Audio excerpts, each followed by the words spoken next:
Morning, Gregg. This is the Dave Ross Show, early edition. Who are these people?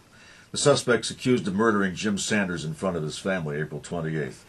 Who are Kiyoshi Higashi, Joshua Reese, Amanda Knight, and the man currently known as John Doe? I've heard people say it was crazy to advertise a diamond ring on Craigslist and let a stranger into the house. But you know what's really crazy? That there are people who would invade your home and shoot you. Quote from the prosecutor: one of the men kicked Charlene Sanders at least twice in the head and told her to stop looking at them.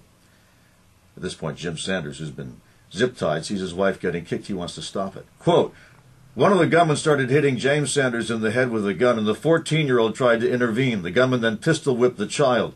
James Sanders broke his hands free from the zip ties to try to defend his son. You recognize this scene? This is the scene in every World War II movie where the stormtroopers go after the Jews.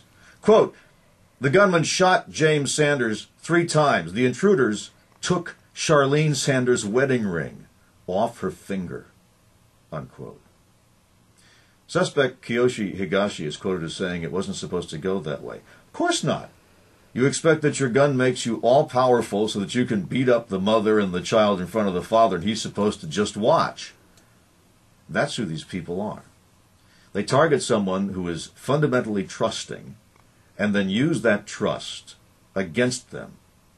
They represent the worst kind of evil there is, the kind that makes us afraid to open the door, the kind that says you can trust no one, the kind that makes you afraid in your own home, the kind that makes you want to arm yourself when you answer the doorbell.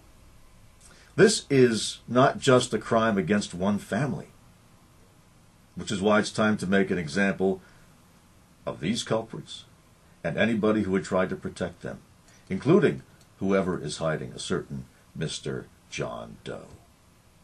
This is Dave Ross, back at 9 with the Dave Ross Show on News Talk 97.3 Cairo FM.